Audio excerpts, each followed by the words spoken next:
Hello and welcome back to the FPL Tom YouTube channel ahead of another potential big week in FPL this week. Of course, for the deadline preview stream, I am joined by my very, very good friend Golden Goal. How are you doing, Tom? You doing good on this Friday evening? Looking forward to another exciting week of FPL? I am, mate. I'm very excited, and I've sold Palmer already, so I'm Wow. excited for a very good sleep tonight. That's what I'm looking forward to. Yeah, missing out on that potential price drop. It Absolutely. just helps you sleep that little bit easier, doesn't it, really? It just helps you out. What have you made so far of this week then? Obviously, a lot has been kind of changing. Injuries, transfers. What's kind of been your big takeaways from this week, early doors? I think selling Palmer makes sense, but on a lot of other cases, I think it's just FPL. I think will reward patience at the start of this season. Yeah. I know some madness with Strand Larson and stuff's happening recently. I think you could even keep him to be fair because he might well play for Newcastle given their issues. But yeah, I think my overall thoughts are patience. As long as you don't have a player that's completely out of it, patience is going to pay off in my mind. Yeah, I think that's kind of the approach I went for this season. Like last year, I kind of got caught out. I had like Kwanzaa, I think I had Barco, I had Nkuku. I went for all these kind of minutes risks players, and it meant the first few weeks I was kind of just constantly dealing with issues within the side. Whereas this season, the opening two game weeks haven't gone well, but there's nobody in there that I'm going minutes risk or Yeah, exactly. he's not going to play. Like I can just keep them in the side, and I know eventually, like they are good players. They are just going to return at some point. Like you can't all of a sudden just become a bad player overnight and never return again in FPL. That's not going to happen realistically. So yeah, I think yeah, like you said, patience. I think is definitely going to be rewarded this week. The people that have stuck by the decisions. I mean, it was technically rewarded last week. If you kept João Pedro after a disappointing game week one, you were rewarded. So hopefully again it can be the case. Looking in the chat already, we've got some absolute legends. We've got Jamie, we've got Andy, some of the channel moderators. Hope you guys are doing good as well. The Essex Carpet Cleaning Company as well are in the chat. We So love that. yeah. He's definitely forgot to sign off the Works YouTube account, hasn't he? For today's stream, of course, do get your questions in. Whatever you want to ask me and Tom, we are here to try and help you guys out with, of course, any of your big dilemmas. Obviously, I know a lot of people probably going to be making moves tonight to avoid, obviously, price drops and, of course, rises as well. We've had a few new incoming players to the Premier League as well. One today, Xavi Simons. What are you making of him? Do you think he's going to impact some of the Spurs players, or do you think maybe it's going to be a few more weeks before we see that impact on the game? I have no idea, to be honest. He comes with quite a big reputation, doesn't he? Yeah. But I can't say I've watched very limited game time of his, but I can't say I've been blown away when I've watched him play in the specific games that I have. But maybe I just don't know anything. I don't know how you feel. I remember a few years ago I played So Rare, and I remember he was just a monster on that. Like he was always one of the top scoring players, and I think he was one of the most expensive players at some points as well because of how well he just scored quite frequently. I think the concern will be probably more for Brennan Johnson because he's a left-sided player, so I think that's more the concern. Or it could be now that Kudus doesn't really get that 10 role that some people were potentially touting, and I think maybe that impacts his overall kind of goal ability. I think obviously when he's out wide, he's just an assist threat, and we've seen that in the opening few weeks. It is more his expected assists and of course the assists he's actually been putting up rather than of course those projected goals, which for 6.5 or 6.6, whatever he's up to now, it's not bad just to get assists from players. But I think when we've got so much quality starting to appear around that price, SARS coming into some good fixtures as a potential option, you're thinking, do I really want to play 6.5 for just an assist man? Maybe not. Maybe not the move. I think the biggest impact, though, he's going to have is maybe on Pedro Porro. Takes a lot of corners and a lot of free Oh man. kicks. Oh, okay. So yeah, I think he might mud Porro stocks a little bit. So that's not great for those that have obviously recently maybe just invested into Porro as well. It looks like he could do, but hey ho, maybe Thomas Frank's been happy with the dead balls he's seen from his side. But I know he's obviously very meticulous with how he sets up from set pieces. And I think him signing a player that has been so proficient with obviously dead ball situations, to me screams like maybe he's not been He's going as to take happy. them all. Yeah. Yeah, Okay. yeah. So that would probably be the concern for me. But yeah, I think again another exciting option. It'll be interesting to see what price he comes in at. What would you say maybe for a price they're going to put him in at? I think he'll be the same as Kudus, to be honest. If I were to price him, I'd put him 6.57, I reckon. Yeah.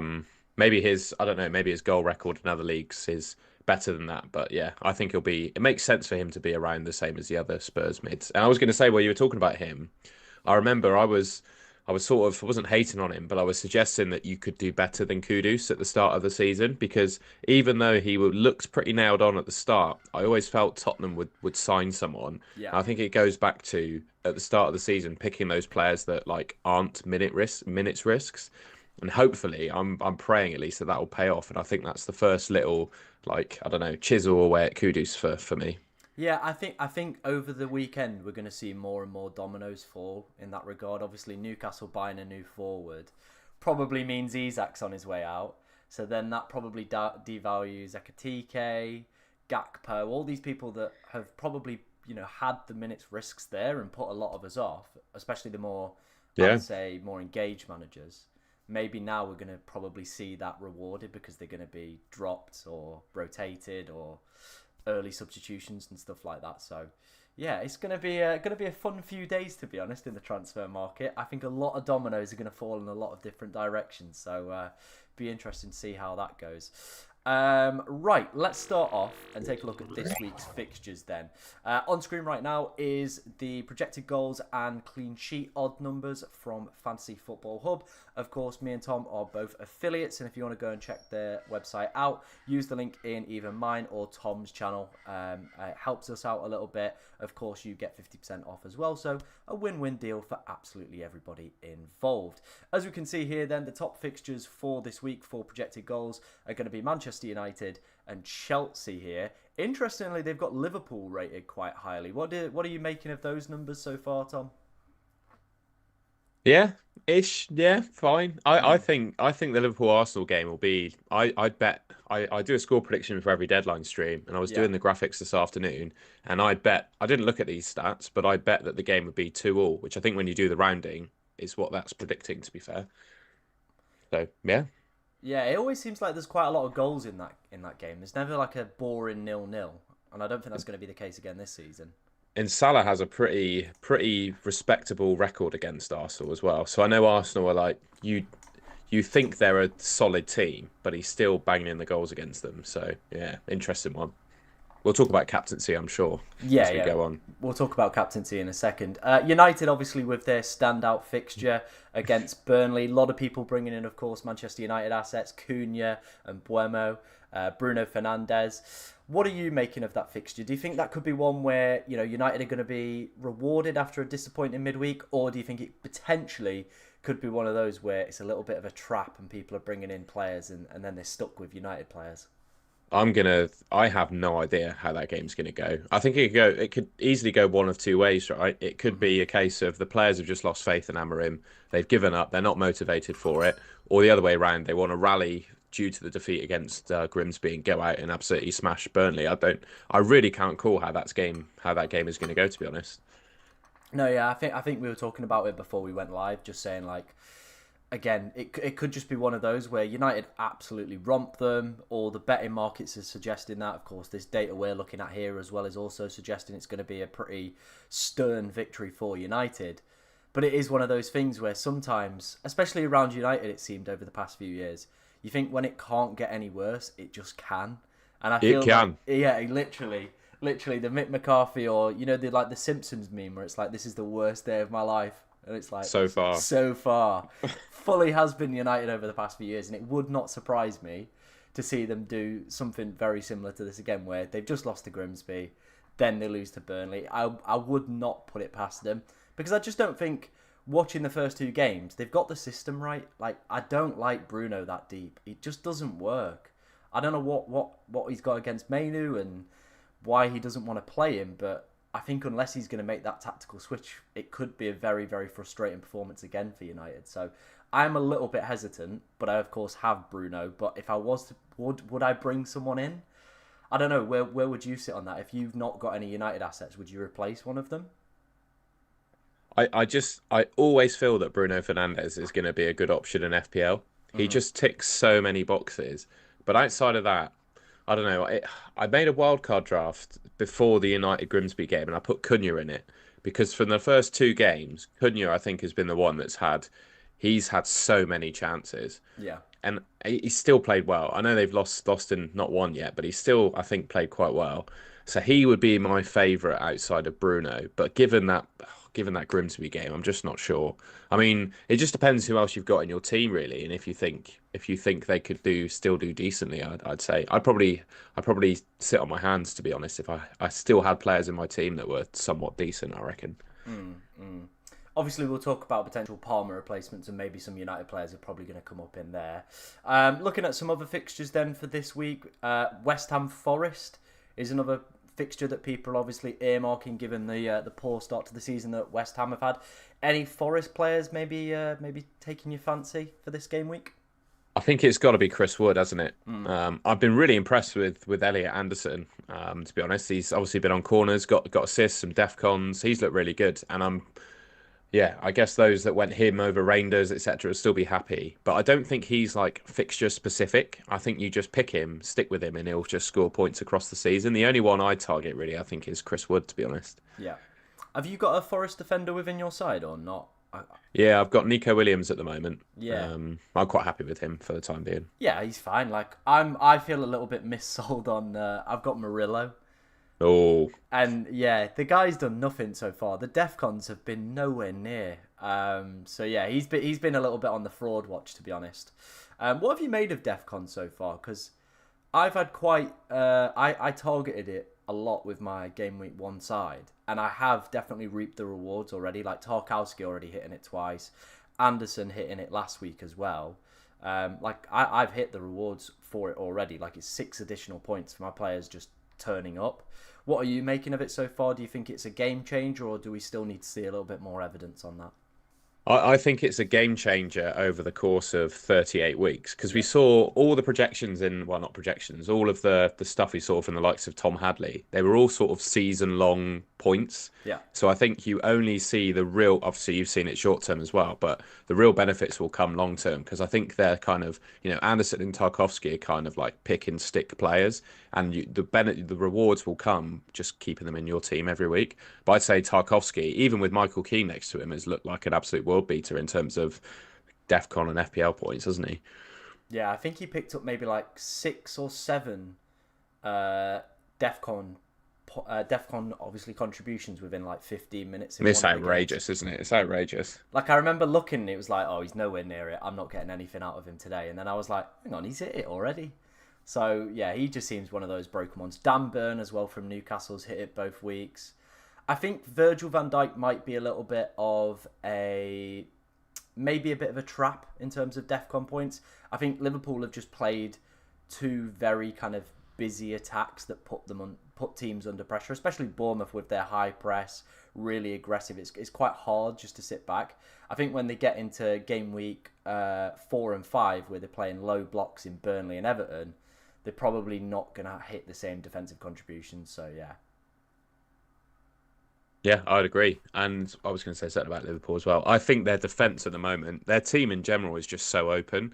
I don't think, well, obviously with Gravenberch against being back for Newcastle, but I think in that first game against Bournemouth, I remember they started, their defence was Frimpong, Van Dijk, Konate, Kerkez, and a midfield 2 of Szoboszlai and McAllister. Like they only started with 2 players that actually want to defend. Yeah. So I think it was natural that the game was going to be really open and Van Dijk would have a lot to do. And also, obviously, Konate's had he's had a right stinker, hasn't he, to start the season, to be honest. I think he's been terrible. Yeah, yeah. Speaking to a lot of Liverpool fans, they don't really like him at the moment. I think they want to go and buy Gahey, and that makes complete sense. I think he'd be a great I little agree. partner I agree. To Van Dijk and really, really solidify that defence. But obviously, again, still lots of twists and turns within the next few days. I've accidentally put Salah in the poll twice for best captain for this week. So you've got. Is he still winning? He's currently not winning, even if you add up both the Salahs. So yeah, there you go. Get your votes in for Salah, Bruno, or other. They're your options for this week. Before we head into captaincy, let's take a look at some questions. We'll just do some quick fire ones. We spoke about Xavi Simons already. Tom thinks 6.5 to 7, and I probably agree with that price range, to be honest.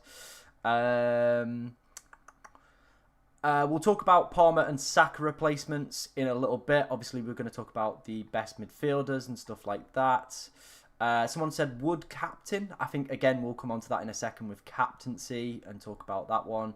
Someone's FPL Insight says, I might start Gakpo over Salah. I know it's a wild take, but I value him more. What do you rake of that? I think that is a very wild take and could end very badly. Bro, you got to start both of them. Just Yeah. bench someone else. Bench someone else. Yeah, I think so. Michael says, Ismail Assar or Grealish or Harvey Barnes?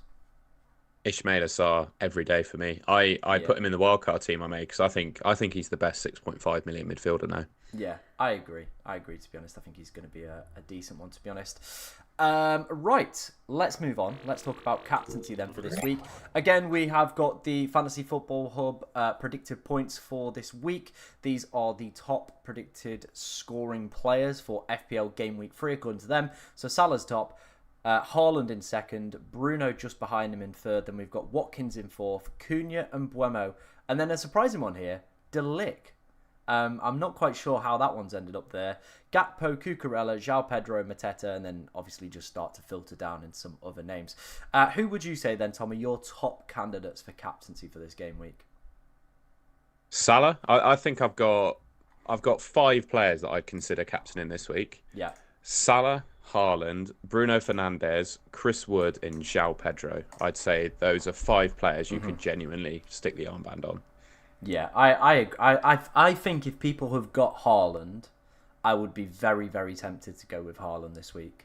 Oh, I think if you spent that amount on Haaland, you have to do it this week. I think Brighton is it's Brighton, isn't it? They've got. Yeah. I think that's a good fixture for him as well. I think he's got a pretty good record as well, if memory serves me correct, as Haaland against Brighton. Always seems to pop up with the odd goal, so I think he could be a very, very steady Eddie. Watkins quite high on this list. Obviously, I've got Watkins, so I'm going to talk from a bias standpoint here. But what have you made of Aston Villa's attack so far? It has been very disappointing and frustrating for a lot of people. It's been quiet, hasn't it? It really has. I just think, they proved it last season. And Watkins, I'll go back to staying patient with players. Watkins he guarantees you pretty much 15 to 20 Premier League goals this season. And I think Rodgers will do the same. It's just a case of how long will it take Villa to warm up? Because I think it feels like they need a run of games to get firing, don't they? I think personally for me, right, I've watched both of Villa's games.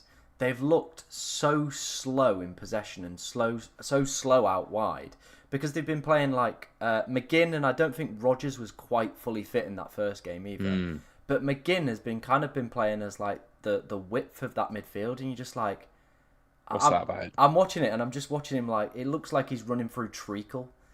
But it looks like they've lost Kamara and who's the other one? Onana in midfield. So that probably means that Tielemans and McGinn are going to be like forced to play as basically the double pivot within that formation. So you do imagine that maybe means that they're going to obviously stick Marlon out wide and the other new signing that they've got from Ligue 1 as well. So they might actually have some pace this week. So they might actually do it.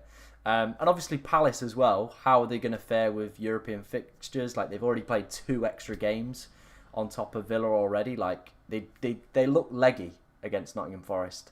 They look very, very leggy, especially second half. And I'm just thinking a lot of that squad won't be used to playing European football. So how are they going to fare with that? But yeah, I think Watkins owners this week, have some patience, have a little bit of faith. I think even if he blanks this week, I'd still keep him. I just think the fixtures are there. And it's not like he's all of a sudden going to become just a terrible pick overnight. Absolutely. Because realistically, the only other player you're probably going to bring in is maybe Gyökeres. Because if he's joins Liverpool, that rules out Ekitike. That's him gone as an option. So Gyökeres, but the fixtures aren't quite there. You might as well just stick with Watkins and hop on him a little bit later. Obviously, you brought up João Pedro there. Palmer's injury probably means he's going to be in the 10. On penalties, potentially as well. Is he maybe a little spicy differential captain? I do wonder how differential he will be though, because his Hmm. ownership is, I would say, definitely amongst like casual managers, his ownership is outrageous. So Yeah. I wonder how many people, having seen, you just think of like the average FPL, average sort of Premier League fan, not necessarily engaged with FPL. They'll see the Man United game, think, I want to swerve clear of Man United assets after they've just lost to Grimsby. Yeah. They might have Haaland to be fair, but if you don't have Haaland, you see Salah playing Arsenal. I think quite a lot of people are going to give Pedro the armband. Yeah, I think his ownership's up to 58%. So you Mm, imagine just a couple even chucking out on him, going to make that EO probably plus 100%. I'm thinking about it, to be fair. I think he just looked so good against West Ham. Now, was that a case of West Ham are just that bad a side? Or is João Pedro just that good a player? mm, It's one of those, isn't it, really? But I am tempted. I think, Fulham, they've been all right over the opening two, but they've not blown anybody away, no. really.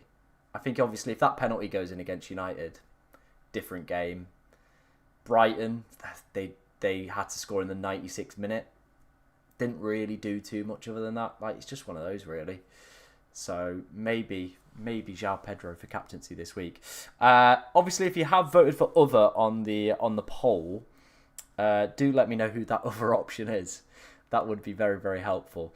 Top United asset for captaincy, would you say Bruno? I think it's got to be. I mean, Yeah, you're going to get points from all. You can get points for him through all the means for a midfielder, right? He can score from a penalty or a free kick. He can get assists and DEFCON. I think he's the one, definitely. yeah. I agree. I agree. Cool. Right. Let's have a look at some of the comments we've got and the questions we've got coming in. Thomas has said, "Hi Tom, new user, loving the content since the start of the season. I've transferred Palmer and Lafie out and brought in Semenyo and Saw of Palace. Very good moves. I think that probably gets the approval from both myself and Tom as well on that one. Yeah, very, very good moves.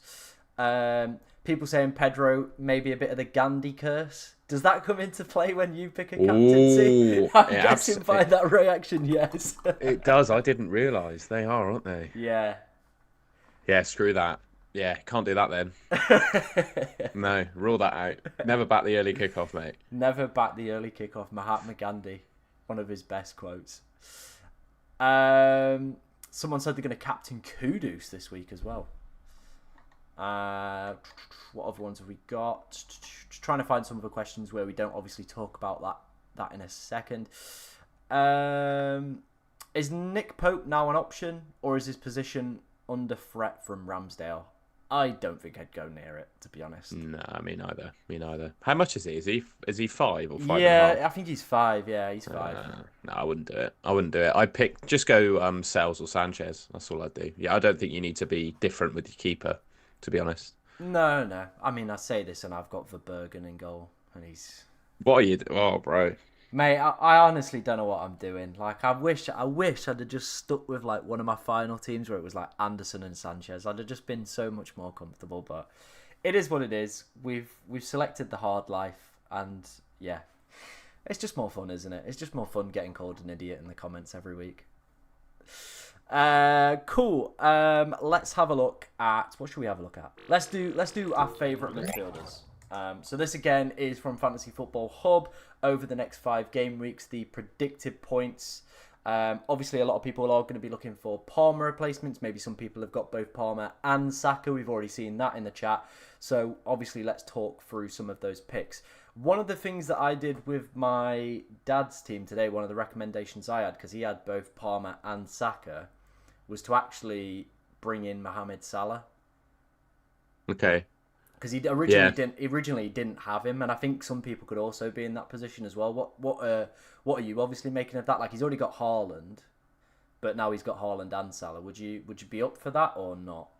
I think everyone and their dog at the moment is going to be trying to build a team that has both Salah and Haaland in it, so you can rotate the captaincies. I reckon. Yeah. Salah's had. I know he scored and got an assist, but let's be honest, he's been relatively quiet to start the season off. He's not had a boatload of chances. No. So yeah, I think having both of them is the best way to tackle the game. And also, you look at all of the midfielders on this list.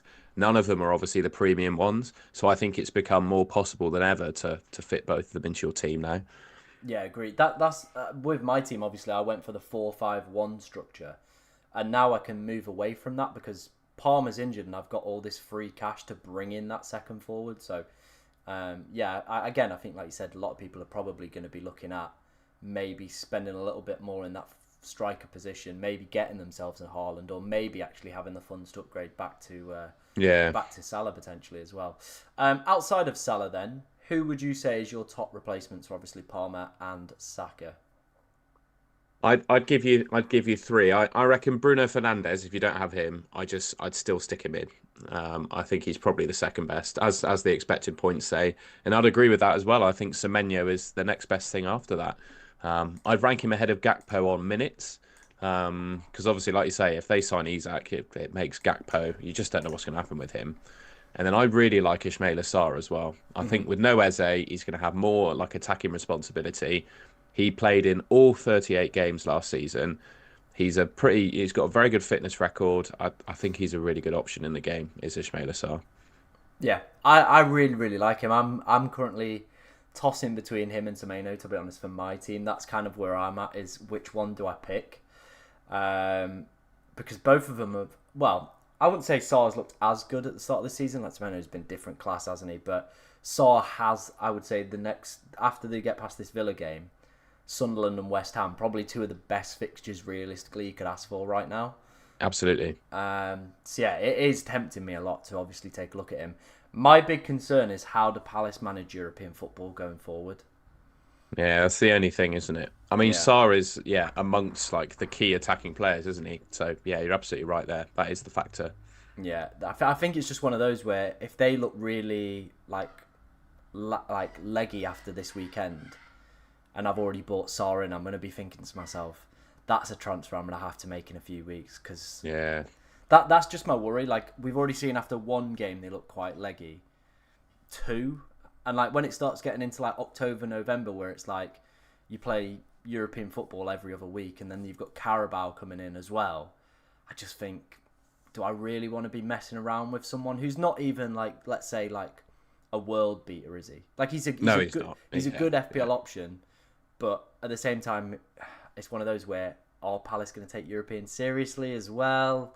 There's just so many factors that I think people are maybe not quite thinking about yet because obviously we've not seen the full European rotation obviously coming in as well. absolutely. And well, I guess the good thing is there's not a shortage of other people you can pick, right? There's so many No, yeah. players around that price that are genuinely pickable. Well, like we said, obviously if Xavi Simmons comes in at 6.5, he could be a decent option. I think Declan Rice is going to get very popular around game week 6, game week 7 when people obviously look to wildcard because that's one of the first wildcard windows. I think a lot of people will probably maybe take a little bit of a punt on him as well and maybe like a Gabriel Saliba, Gokrez, especially if Saka's still not fit and available. Yeah. Let's have a look at some other names then. Cunha and Buemo. Obviously, let's exclude Bruno Fernandes now. Cunha and Buemo, which one would you prefer to go for out of those two? I'm gonna stick with Cunha. I think I said it earlier. He just looks like he's had more chances, I think. And he's been doing a bit more individually, I think, than Mbeumo has. Like he's been taking the ball and absolutely driving with it as Cunha. And whereas Mbeumo has been a bit more like on the end of chances as opposed to like self. I don't know. Yeah, I think I'd say Cunha, but it's close. And I think if you're hamstrung by budget, I mean, Cunha being 8.1 million might break the game for some people, and they have to go for Mbeumo. Yeah, agreed. Maybe you've missed that price, obviously, rise already, and that might be the final straw that obviously breaks the camel's back in that one. Harvey Barnes on there. Next two for Newcastle, pretty tasty. Are you thinking maybe, or as the injuries that they obviously suffered in the Liverpool game probably put you off even going there? Well, I think they may actually. Well, with obviously Gordon being banned, Yeah, Elanga was on the right, wasn't he, against Newcastle, he against was. Liverpool? Sorry. So I mean, who else is going to play there? Good question. So I think maybe he's a good option short term, but I just think I don't know. Hmm. Did he have a spell last season where he was good as well? I Yeah, missed. he had like a flash of like five Yeah, game weeks where he's really, really good. that's what he does. I think so. He's Yeah. a streaky player. This might be the start of a streak for him, though. To be fair. I guess if you've got that, maybe that room where your bench is pretty comfortable and you've not got too many headaches, maybe a little bit of a gamble on somebody like a Barnes or a Langer could be the move, because the fixtures are there short term, and then maybe it gives you a little bit of time to assess the other potential new transfers, see what the Liverpool situation is, because if you've got a little bit of money left over in the bank and they don't sign Isak, Gakpo at 7.5 could be a very, very nice move. Absolutely, yeah. Let's have a look at some other options on this list then. I'm just trying to find players we've not really spoke about. Dango. I was looking at him. Yeah, Yeah. He could be a nice one. I think Brentford have done really well signing him. He's a proven, obviously didn't get in the team a whole lot, well, towards the back end of last season, but he's a proven Premier League goal scorer. You know what you're kind of getting with him, and I think he's going to be, well, they've obviously signed him to backfill for the players that they've lost, right? And Brentford know what they're doing with signing players. I think you said this at the start of the season as well. You back them to sign the right players. I think he'll do well, yeah. And he didn't take the penalty, did he? No. No, it was Thiago that's on pens, but Yeah. he's only 6 million, isn't he? So I watched that game because I had double Villa, so I watched the game. Obviously, very disappointed with my double Villa, but he's got the same number as Brian and Mbeumo had, so he's got the number 19, and it was like watching Brian and Mbeumo. It was like they've literally just signed like a regen. It was literally like V2 Brian and Mbeumo here. Wow. Like, they were just chucking the ball up to him, and he was just like, I can see him doing very well. I think their attack is actually quite good going forward. Damsgaard in the 10, Thiago, Sharda, Dango. That is quite a good attack, I think. I know a lot of people were writing him off at the start of the season, but I think a lot of teams would be quite happy with that as a front four, really. I think it is just with Brentford, though. Maybe we just give it a few more weeks and see who's the ultimate talisman of that side. Because I think at the moment it's still a little bit split. Like, it could be Damsgaard because of the set piece share, could be Thiago because of the penalties, but if Visser doesn't go, does Visser come back in? Yeah, that does create some confusion. Yeah, and even if he does go, they're going to spend the money, aren't they? I'm almost sure of it. They're going to get someone else in. So yeah. I won't put it past him. What about Eze? I don't know if he's going to play maybe the Liverpool game, but with the injuries, maybe he does slot in. Could he be an option at 7.5? Maybe. I think he definitely does play. I think he goes straight into the team, to be honest, because I think he's the best player Arsenal have to play in that spot. And I think Madueke, I think it makes sense to stick him on the right where he's best now as well. That signing confuses me for Arsenal because if I might be completely wrong in saying this, but from what I remember seeing of him at Chelsea, he was so much more effective off the right than he is off the left. So I think they'll do that almost immediately to get him on the left and get Eze in the team, to be honest. Yeah, that would make sense, wouldn't it? But at the end of the day, it is Arteta, and sometimes he doesn't have the most logical brain. So yeah. Is there anybody on this list that you think maybe should be on this list? Anyone that isn't on the list but should be. Oh, Reinders isn't here, is he? No, not at all. Does not fancy him over the next few weeks, does it? Interesting. I don't know what to make of that then. I don't know. I still think as Reinders and Anderson are about the same. So people that have they'll have loads of comments on after Gameweek 1, should I sell Elliot Anderson for Reinders? And someone did it before Elliot Anderson even played in Gameweek 1, which I thought was mad. Yeah. But I think if you picked either one of them, you'll be happy. But I'm a little bit worried Anderson could be a better option, It's one of those, isn't it, where I think we've maybe again got to see how European football affects his minutes and what role does Douglas Luiz play. Because he's a very, very good signing. And at 5 million, is he going to come in and take some set pieces off him? So who knows? It could. I mean, this is even a rogue shout here. He could take penalties maybe off Chris Wood. Had a pretty good record at Villa. I'm just saying, there is that option as well. Maybe Chris Wood loses. I don't think that will happen. But I'm just saying maybe. Yeah, we'll see. Absolutely. Always something to consider. Right. Let's have a look what we've got in the chat before we move on. FPL MV is in the chat. Hope you're doing well, mate. He says, hey guys, on a free hit, Tarkowski and Pope or Trippier and Pickford? The first one.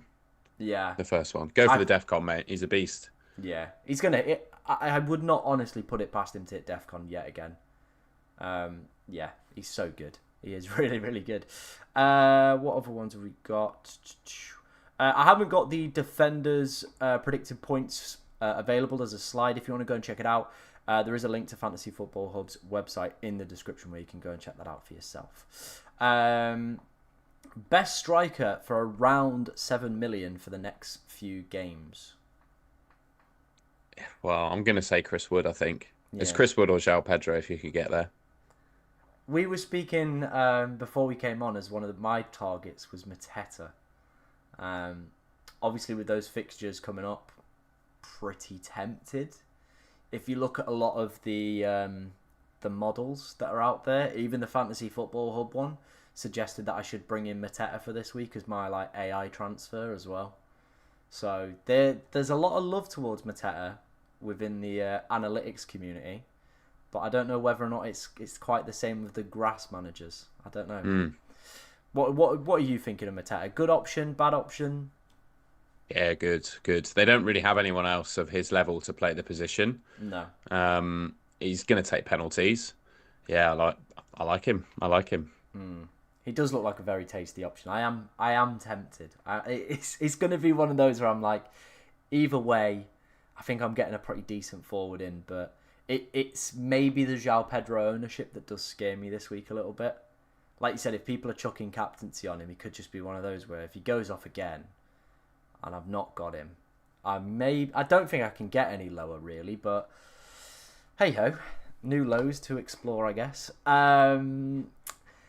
Where do you guys stand on a free hit this week? I'm really tempted, but I'm worried that if it flops and I don't get to take advantage of the free hit in game week 6. I say this with transfers, if you are in doubt, don't do it. Yeah. I think that's a very valid shout, isn't it, to be honest? I think if you've not got a clear way to get to Haaland with transfers either, I think free hit 6 just looks like the best option. It could just be one of those weeks where Haaland just absolutely smashes it out of the park. And it could be one of those weeks where if you've not free hitted and you've free hitted, say for example this week, and you've gone maybe Chris Wood, and all of a sudden West Ham look a little bit better defensively, he blanks, João Pedro doesn't deliver, blanks, you've got Liverpool against Arsenal, maybe there's a hatful of goals and you didn't include Salah. I think this week's probably a little bit too early for me for a free hit. I just think there's so much still up in the air and so much that can still change. Whereas I think by game week 6 we'll have a pretty good idea of, are Burnley a good enough team in this league? They've played 5 fixtures at that point. You can build probably a more conclusive narrative around Burnley. Yeah, Whereas absolutely. I think game week 3 we're still and ahhing. Like all of a sudden people are going, Villa bad team. And it was the same after game week 1 where people were going, Brentford are bad, we need to target them. Then all of a sudden they go and win 1-0 against Villa. It's just literally one of those where I think we've not got enough information to build strong enough narratives, so that's probably why I wouldn't free hit this week. Yeah, I'd agree. Cool. Boom. What about Paulinia from Spurs? Asked Thomas. They haven't used him in all the games, have they? No, not in all the games. I don't believe he played in the first one. So I played a game called Sky Sports Fantasy Football Back Along where you'd get bonus points for tackles. And João Pedro, when he was in the Premier League for Fulham, he led the league every season for total tackles, but he also led the league every season for yellow cards. So he is both he's going to be probably a tackle monster, but also a yellow card monster as well, I would say. And he hasn't played every game, so yeah, I'm not convinced. I think Papi Sarr of Spurs seems to be the one, doesn't he, at the moment? Yeah, he looks like a decent option. I guess, though, maybe with him maybe taking a little bit more of a defensive role, no longer playing the 10. That could retract him, yeah. That could obviously push him down in terms of his value as well. Alanga and Mateta or Sarr and Wood? Sarr and Wood, definitely. I think I'd probably agree, unless maybe you're on a free hit in 6. I think if you're free hitting in 6, don't go and get Chris Wood, is my opinion. I think you lose one of his good fixtures. You've then got to factor in there's an Arsenal game in between. You've got European football starting to kick off as well at that point. I just think, yeah, there may be some early substitutions, but yeah, that's probably where I'd sit on that one.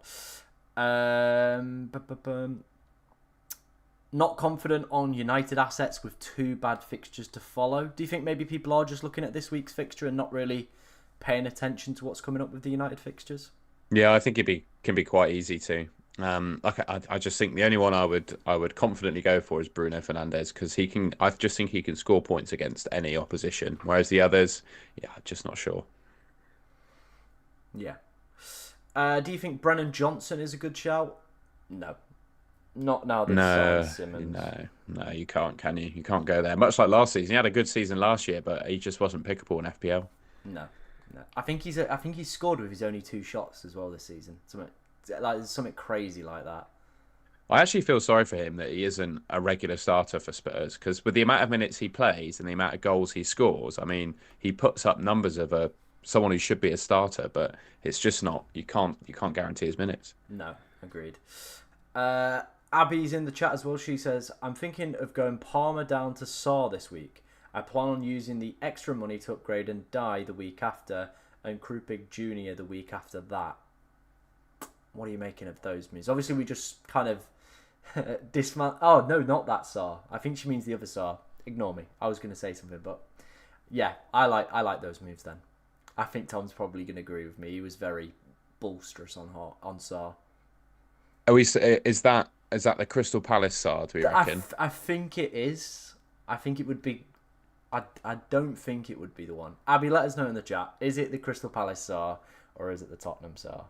Crystal Palace are I like, yeah, I think he's a good replacement. Tottenham Saar, no. Yeah. Whom to bench, Saar or Watkins? It's another bloody Sar. We don't know which Sar it is.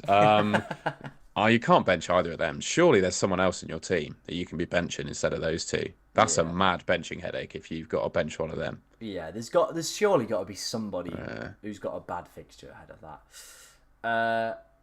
Is it Estevo? It's pronounced. I'm not 100% sure. Esteval, I think, isn't it? Esteval. There we go.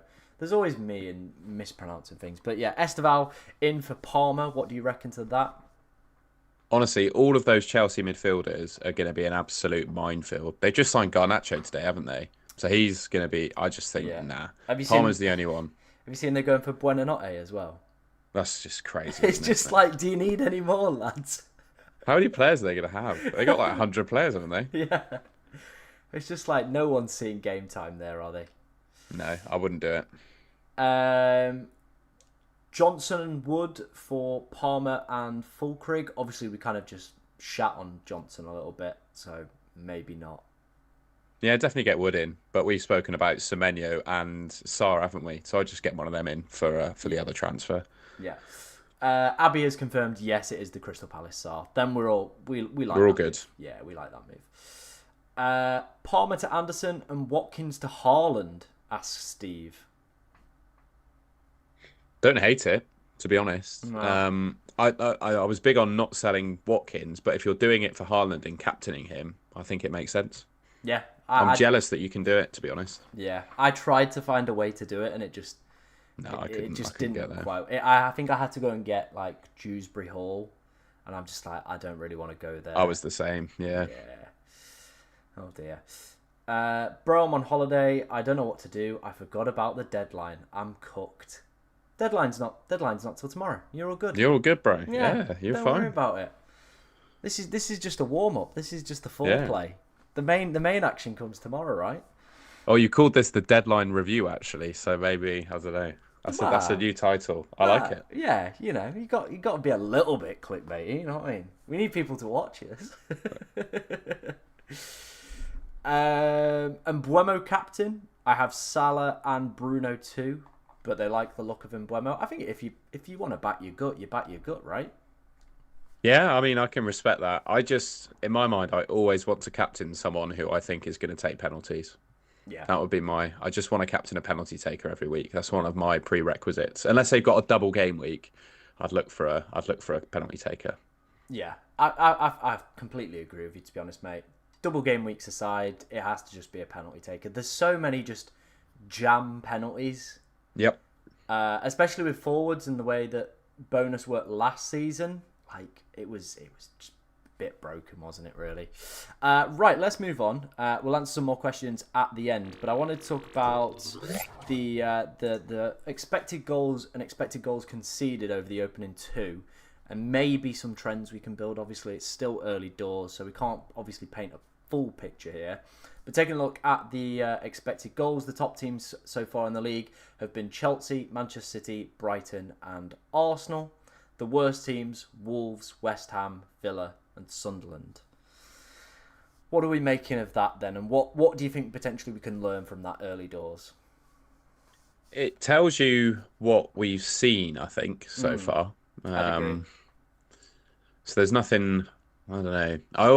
I'm dubious of 2 game weeks worth of data. How much you really want to pull from it? Really, True. I think the teams towards the bottom are not a surprise. Palace maybe actually only 2.2. I think Villa will probably go up, but the teams that have been fairly crap to start are fairly crap in terms of expected goals, aren't they? Yeah. I think Villa's probably the big standout there, really. Yeah.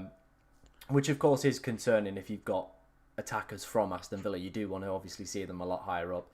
Same with my investment into Palace. Like they've not had the hardest fixtures, and they haven't really created too much. And I know people have said they've looked quite good without Eze in the opening two, but maybe if we dig a little bit deeper, they are actually struggling a little bit. So maybe one to monitor over the next few weeks. And I guess just looking at Villa and Wolves as well, both of them have played a substantial amount of a game with 10 men as well, haven't they? Yeah. Also a very valid point. Very, very valid point, that one, mate. I can't get off. I nearly ended OBS then by mistake. Let's move on then to the expected goals conceded data.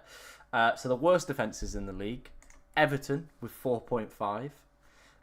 Wolves, West Ham and Leeds. The best defences, Newcastle, City, Sunderland and Arsenal. I think the Everton one, there is a big anomaly in there. They've conceded 2 penalties. Yeah. A penalty, I think, is like 0.78, I want to say, in terms of expected goals. So already conceding 2 of them off the bat, not great.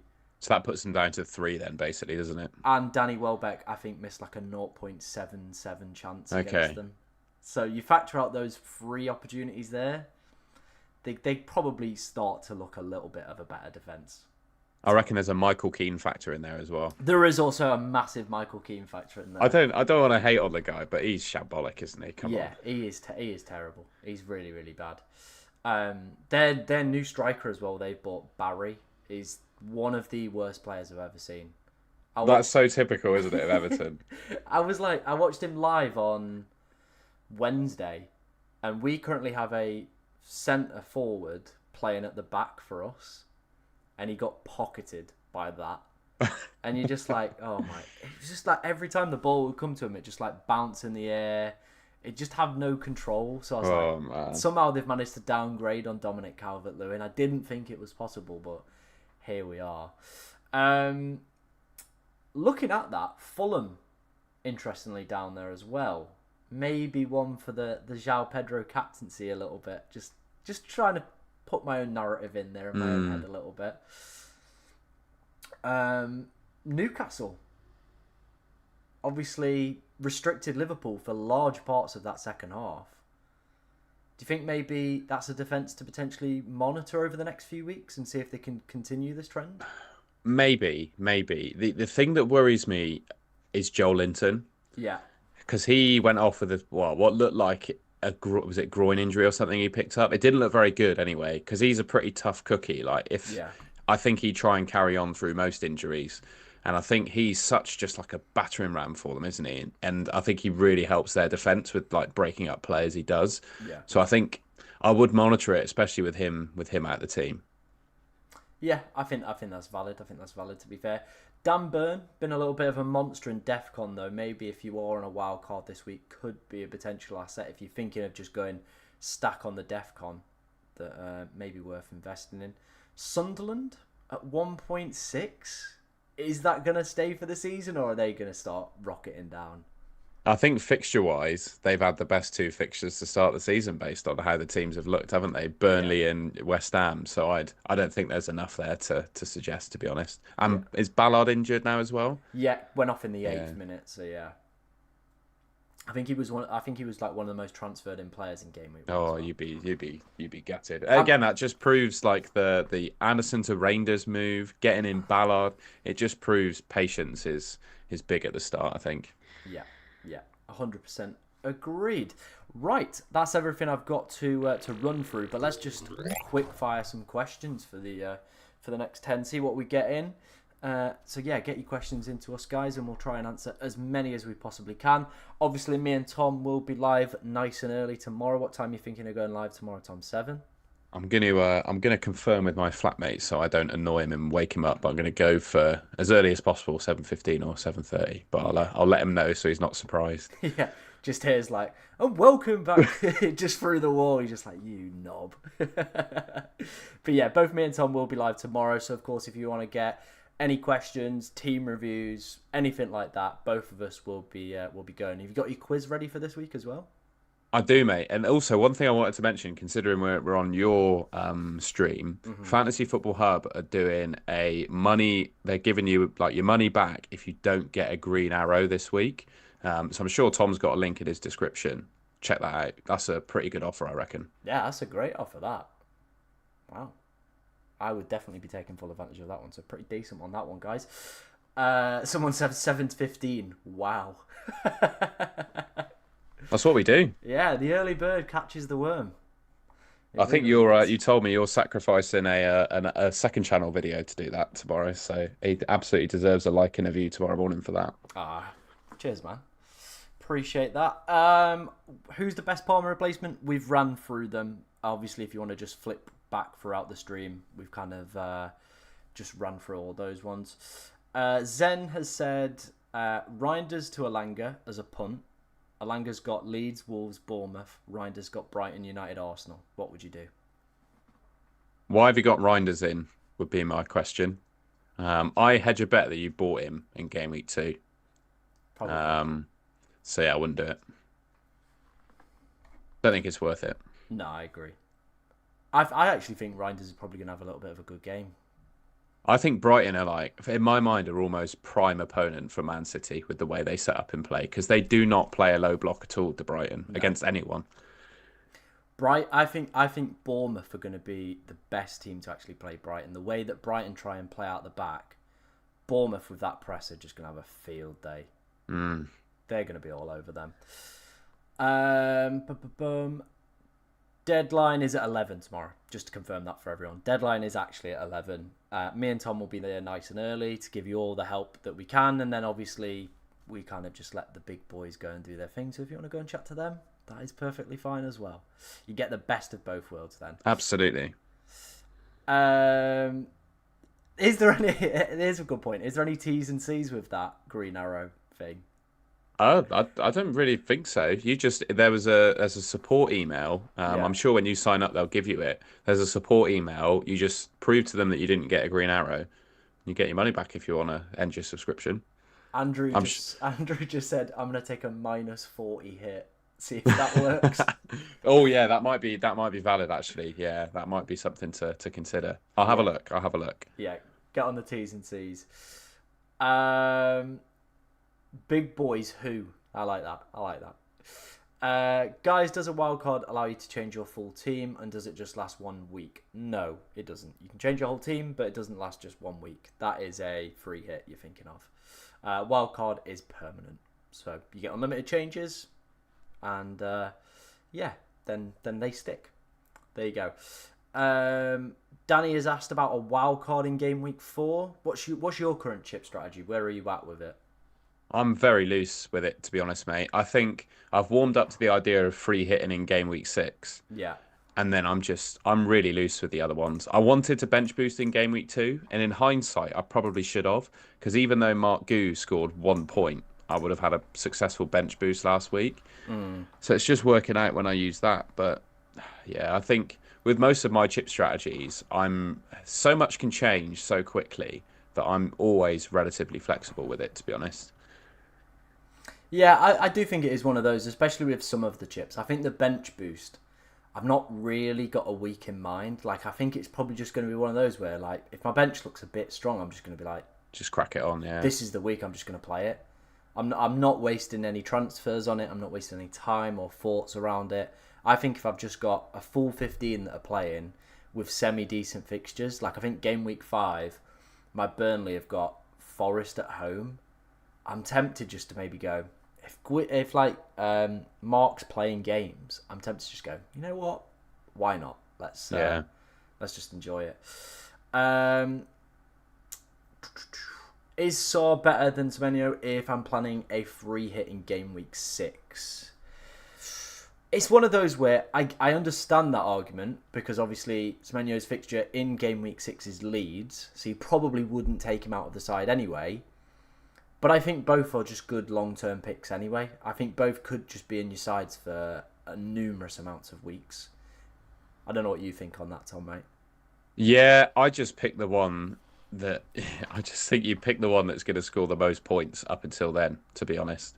I wouldn't think about that free hit. I just pick the one you believe is going to score the most points. Yeah. Interesting stuff. Do keep the Was that question. rubbish advice? That was probably rubbish No, advice, it was but good. It I, was good advice, mate. It was good advice. Bum. Rogers, Watkins, Reinders, who to bench? That is that is grim. To be fair. that's absolutely grim. Jesus. I'd give you a bit of advice. Never give yourself benching headaches like that in FPL because it's just a nightmare. I don't know. Get your coin out or spin the wheel or something. I've no idea. I'd probably start Watkins. I'd definitely start Watkins, and it's between Rogers and Reinders as to who I bench. Yeah, I think that makes the most sense. To be honest, mate, I think that makes the most sense. Have you got a coin? Have you got a coin? I have got a coin. Do you want to get it out? Flip it. We could... Heads is bench Reinders. All right, heads is bench Reinders. Who's going to be tails then? Oh, Rogers. I think you All should right, start Watkins in that position. That's my view. I sounded like you agree. tails. Who was tails again? That's Rogers. That's bench Rogers. There you go. Then you've got your decision made for you. Done. Sorted. Boom. Opinions on Caicedo? Probably a non-runner for me. Like Defcon, but I know he scored last week, but don't be expecting that every week. Yeah, I agree. I agree. Is Kudus better than Saw if I'm free hitting in game week 4? If you're Ooh. talking the Crystal Palace side, I don't think so. I guess you do get his best fixture in 4. That's probably the only thing I would say. I guess it also depends when you're playing your wild card, doesn't it? True. Yeah. Again, I think this year, as good as the chip, or like the more chips in the game, it has made it harder for us to give advice to people because we're constantly going, when are you doing this? When are you Yeah. doing that? That is the only probably the downside I would say. But hey, there's plenty of positives. Right, let's do a few more and then we'll wrap it up. We don't want to keep Tom for too long. It's all right, mate. It's all good, man. How close are you to 17k, by the way? Are you going to hit that tomorrow on the deadline stream? I don't think I will. We'll have a quick gander. Have a quick goosey. I am on 16. You've absolutely flown up recently, by the way. Well done. I'm on 16,683 at the moment. Okay, I think that's possible. We'll see. I'll certainly be banging the drum. We'll see what happens. Yeah, I think it's possible. If I'll keep an eye on it and keep close. I reckon if you get to like 16.9, I might even just be like, go check out Tom's. Oh, thank you, mate. I'd We're appreciate at that. 17 already. Go and check his out. Go and give him some love. Right. Is it worth tripling up on Palace if you've got a free hit in game week 6? Someone says. Obviously, that's their most difficult fixture against Liverpool that week. Again, it does just worry me about the European football. That is my only concern. Like, Palace have never... this is the first time in Europe, right? Yeah. What players from Palace do you think will play Premier League and Europe? No question about it. Probably the centre backs like Lacroix and Richards, maybe. Gahey might be off, so you can't pick him. Wing backs, probably not. Like Mitchell and Munoz will do so much running that they can't do that. I think it's literally like Lacroix and Richards be the only two, and keeper, of course. That's it. Yeah, because even Mateta, like, how long's Nketiah out for? Yeah, yeah. Let me have a look at that because I'm just thinking like if Nketiah is back after the international break, They're gonna share minutes. yeah, they're going to share minutes, and it probably makes him a bit of a non-runner, to be Mm. honest. Like I think, yeah, if they didn't have European football, 100% he starts every game. 18th of October. Oh, I don't think I'm going near that. You know, No, I don't think I'm going to go near Matata because it says 18th of October, but we've got 2 weeks of no football. Like, yeah, I'm not feeling hot on that one as much now. João Pedro or Bruno captain? If you had to pick one, I think I'd. oh jeez. I mean, that is literally the captaincy decision I have to make probably tomorrow. Get your coin out, mate. Do it again. Heads is Bruno. Whoa, coins can't be done for a simple decision like that one. That's got to be a deadline special. That one. Okay, all right, we'll save it. We'll save it. Tune into the deadline stream to watch what the coin has to say then. There you go. Apparently Liverpool might be signing Morgan Rogers. I don't know. I can't see that happen. No. I thought maybe I think Spurs were maybe looking at him as well because I know they were still after another wide player. But yeah, I'm dubious of that. yeah. Someone asks, is João Pedro essential? No, no, no, no. I don't think so. I think with Chris Wood at the same price, those two are the ones you'd pick. So no, I don't think he is essential. Someone says, I don't quite get the worry about Palace playing Thursday. Sunday, the league phase in the Conference League isn't until game week 7. Is that correct? I don't think that's correct. Because Champions League starts 16th after game week 4. You're the broadcasting scheduler, mate. We need to. And if I had Champions League, right, I would know, but I don't. Unfortunately, I have to deal with Japanese baseball. So if we ever have some Japanese baseball comments, I'll be your man.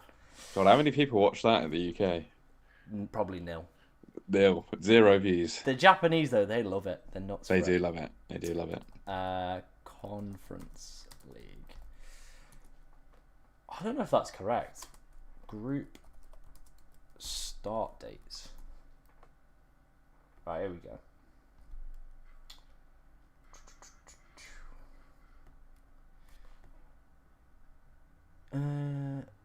First qualifying playoffs. Right, that's not what I've asked for. When does the group start?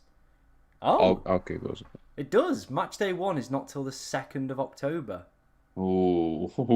A lot of people probably play their wild card by then, won't they, as well? Oh, mate, now I'm a bit tempted, you know. I'm tempted to go back and dibble a little bit of Mateta ball there. Yeah, I don't mind it. I don't mind it at all. I thought it would have started at the same time as... I guess they've only got 6 match days compared to the 8 of the Champions League. So maybe I take the move this week, have a little bit of a leggy Mateta, but over the next few, he's going to be the better option. Oh. Thank you for whoever pointed that out, by the way.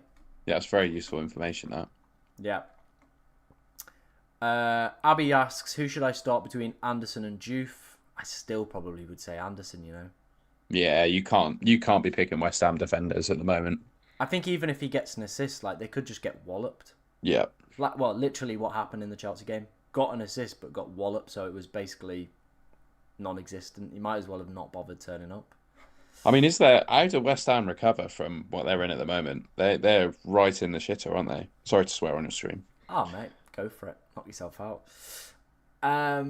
But yeah, it's just a tough one, isn't it? Like a lot of... I know a West Ham fan at work, and he's like, yeah, it's really, really toxic at the moment. Like, they don't want Graham Potter. I think Mourinho's going to come in now by the looks of it. That'll be my... They are probably hoping that Forest roll them. Yeah. And Mourinho to there, or probably Leeds. I could see him at Leeds. I think he'd actually love it at Leeds. Like, just proper backs against the wall. That is true, yeah. The fans would probably be up for him as well. Because again, they're not fans of Farker at the moment. Which is mad. But Yeah. yeah, they're not. They weren't very good against Arsenal though. They went about that game completely wrong, I felt. Yeah, they just look terrible. Really, really bad. Someone asks, what are our transfer plans for this game week? What are you doing? So I've sold Palmer already. I brought Semenyo in, and then I'm gonna wait until the because I got 3.3 million in the bank now. Yeah. I'm just gonna see what I want to do with it in the morning. I've got a perfectly respectable team without making another transfer, but I could do Mark Gu to Chris Wood, and then potentially actually bench boost because I think I have a team that could bench boost, but probably won't do that. I'll probably just stick to. And also, I think one thing I haven't said yet, I don't know if you share this view, but because we're going into international break, I don't want to be too gung ho with transfers. Chris Wood, for example, he's going to be going to New Zealand next week, and I think has it happened previously where he's returned from international break and then not started the game after? Did that happen Yeah. last season? That happened last Yeah, season. I said this in pre-season when they were signing, um, obviously Igor Jesus and the other forward that they bought. And that's what I literally said. I was like, I bet that it's for that reason. yeah. Obviously So European football, and then when he's halfway across the world playing on like a Wednesday in like Samoa or something, and he's got to get back. exactly. So I would. I'm probably just going to do my one transfer and leave it. Yeah, I think maybe that's why I wish I could probably have the flexibility to maybe go and just do one this week, but I think I've just got to maybe do two because I'd love to be able to take another one into next week. I reckon when you compare Wood and Mateta now, I think Mateta's probably the one, isn't he? Yeah. Hmm. 'Cause he's not. Did he play for France? Is No, he in the squad? no, I don't think he got called up. I'm gonna have a check after this if he has got called up, I'll have a look. Yeah. but I doubt it. Like obviously they've got Kylian Mbappe. They've got so many good forwards. Rolo Molo Kawani. I can't remember his actual name, but it's something like that.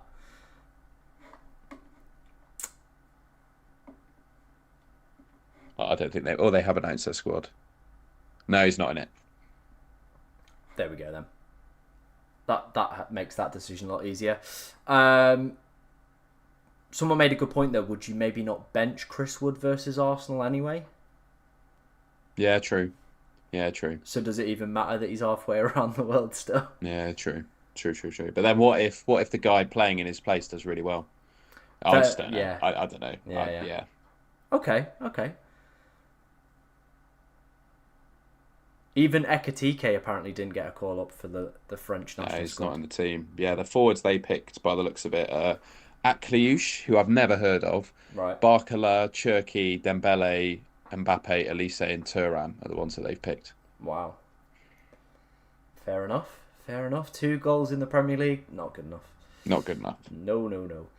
I haven't sold Verts yet. Don't worry about me. He's going to be remaining within the squad. What would you do if you had Verts?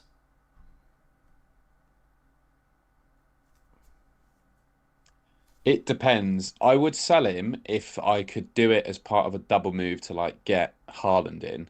But I think with the Palmer problem most people have, that's not a common problem. So Hmm. I'd stick with him. I'd stick with him. That makes sense. Right. Final question. We'll do final question and wrap it up.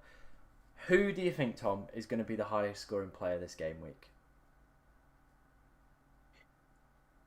Chris Wood. Chris Wood. Okay. I like that. Oh, I'm feeling. I'm just gonna have a look for someone right rogue. I'm gonna go Tavernier from Okay. Bournemouth. He's already on 15 points already this season. I don't know why. I just think he's gonna just score like a long range effort, get an assist. He's hit DEFCON, I think, in both games already as well. I just think he might be just jamming some points in this week. Don't know why. Just a gut feeling.